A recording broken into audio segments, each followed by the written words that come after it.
You are allowed to have thoughts on wrestling. Sometimes people are way too mean for me, but hey, more power to you. Go and rage away. Wrestlers do hear such remarks too, because they are just humans at the end of the day. And sometimes that results in them taking their middle finger and going, well, screw you. Because I am Simon for What Culture, please do hit that subscribe button. And yeah, this is 10 genius ways wrestlers prove the critics wrong. Number 10, John Cena's Open Match Challenge. For years, people have enjoyed making two claims towards John Cena. One, he holds people down, and two, he can't wrestle. Now you can debate the former, but the latter was ridiculous. You think somebody fluked their way to the top of the industry and stayed there for years? No. Grappling comes in many forms, and Cena found his lane and totally smashed it. It's kind of inspiring. I don't think it ever truly bothered John, but when he was looking to do something different, he went and won the United States title, and then defended it against everyone. The Open Challenge was genuinely there for all comers, and the results were amazing. We got genuine gems against the likes of Cesaro, Zack Ryder, Stardust, and Sami Zayn, and for me at least, it peaked when Kevin Owens turned up from NXT. Those pay-per-view matches were excellent. Cena basically moved on from this to have that feud with AJ Styles too, leaving anyone still chanting, "You can't wrestle," looking like an even bigger dingus. Yes, he can, and you know what? He's really good at it. Number 9, the Kabuki Warriors. WWE didn't give the Kabuki Warriors much at the start. Not only did Kairi Sane and Asuka lose a lot, then they vanished off television. Yeah, great booking. WWE also did that terrible thing where they mash up their themes, which I actually can't stand, and it led everybody to throw their hands in the air and just be flabbergasted by this. Even more so because, yep, WWE is a promo-focused promotion. If this is how we were going to begin, we were screwed, because of course Asuka and Sane's first language wasn't English. When we did decide to switch them heel though, something wonderful happened. We let them do interviews in Japanese. So even though most of us didn't know what they were saying, it turned out that having a boatload of personality translates regardless, and people loved it. Cue the cheers. It became a weekly thing to watch out for, and hopefully we all remember this. 2023, embrace the culture, and don't forget there is a little thing known as subtitles. Number 8, Randy Orton bleeds to prove a point. Mick Foley has made a lot of people's careers. Coming at a time where the wider fan base wasn't sure why WWE was so into the man who heard voices in his head, Foley took him under his wing and gave him the last piece of the puzzle, credibility. Happening at Backlash 2004 at the end of a really good feud, most assumed the Hardcore Rules match was in place for Mick. He loved this stuff. As it turned out, he knew what it would take to get Orton the plaudits he deserved, and that was to show everybody he had some serious stones. It began with Randy almost crying that he was being smacked with barbed wire, but as the contest ticked away, he almost got a taste for it. He fired back at Foley with some horrific shots, with the big firework coming when we introduced some thumbtacks, and yep, Orton went flying into him. It was such a beating, it really did get people to see Randy in a different light. Basically been riding this wave ever since. Totally shut up the critics too. Couldn't say he didn't have it.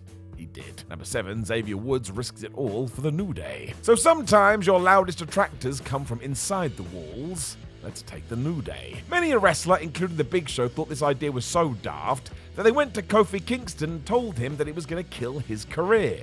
Think of that. Xavier Woods picked up on this, so decided to use it to his advantage, and he told the powers that be that if the concept did fail, they could fire him. Yep, that's how much he believed in it. It's also centered around the fact no one thought Kofi could ever get booed, but again, Woods was happy to take that bet. I don't need to tell you what followed because this was 10 years ago and they are still going strong. The journey has been a masterclass in pro wrestling, and one day these lot are going to go into the Hall of Fame, deservedly so. They just keep getting better as well. Now remember, kids, always bet on yourself. Number 6, Chris Jericho makes the list. You could pick one of many occasions where Chris Jericho has confounded the critics. The dude is usually ahead of the game. We'll focus on 2016 just because it's one of my favorites, especially because after Jericho had made one of his famous returns to the ring, well, it didn't really click. Chris has spoken about this publicly too. You can tell it wasn't working. It led to some thinking maybe this was going to be the one time Jericho wasn't the master of the comeback. Then he went and made the list. An absolute highlight of modern day WWE, the simple act of writing people he hated on a clipboard got mega over, especially because these individuals would sell it like death. How dare you do this? There's no doubt he became a highlight of every show, and it linked into the Kevin Owens story wonderfully, and left all of us going, well, that Chris Jericho, He really is the king of reinvention. Plus, it was funny too. Sometimes it's okay to be funny. Number 5, Matt Hardy breaks out. Jeff Hardy over Matt. Now look, this is not a diss on Jeff as he was clearly a star, but actually me myself was more drawn to his brother. That version 1 stuff was wonderful. That word is important too because one day Matthew decided everybody should feel this way. He went and created the Broken Universe. One of the most divisive creations in recent memory. Matt Hardy used this to become one of the biggest stars in wrestling, let alone among the Hardys, and he had one hell of a 2016. I mean, you can still find stories of John Cena watching TNA's Final Deletion backstage at WWE events over and over again. It also inspired many others to do their own cinematic match, but none were as wacky as this. And I still see it as a love letter to all that is goofy in wrestling. I mean, Matt committed to it and then some. Even if you hated this, it still deserves to be chatted about today, and even more so because, yep, he went and proved the critics wrong. Number 4, Eddie Kingston takes his shot. Eddie Kingston does not realize how good he is. There's a reason why the man is so beloved, and the article he wrote for the Players Tribune shows how real he is.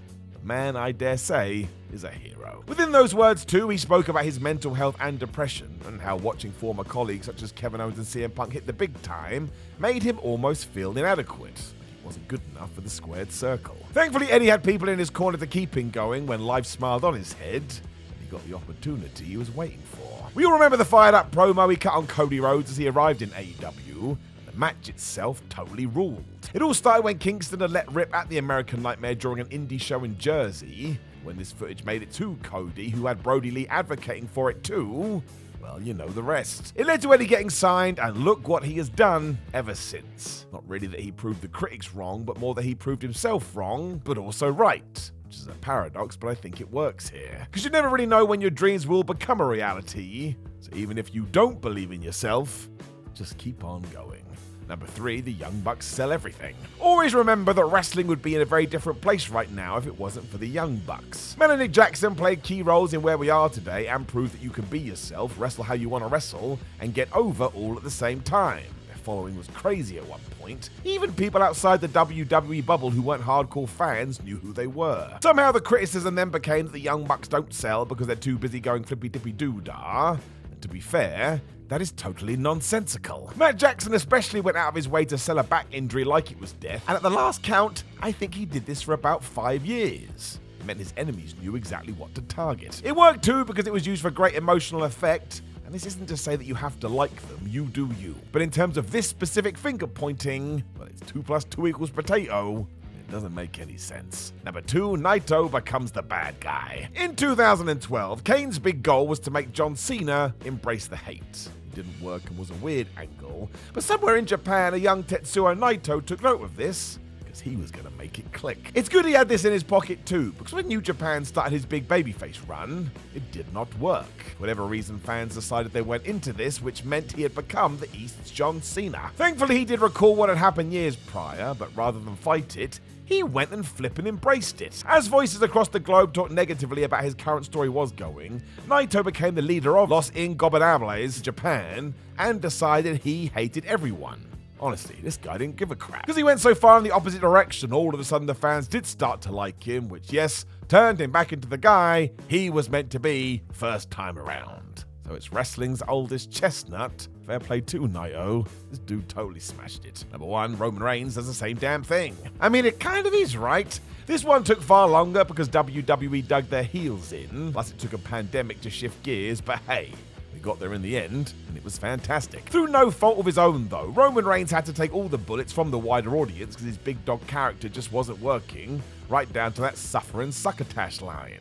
How could anybody recover? I think a huge issue was the fact it was such an act and you could see right through it. Plus the WWE machine was all over him. People don't like that. When the universe did stop, however, and Reigns decided to take some time away, he came back as the tribal chief character, and look what happened. In around about a month you could see it. This is the guy he always should have been. It was an amazing fit. As said at the start of this too, you don't fluke your way to being the biggest star of the industry.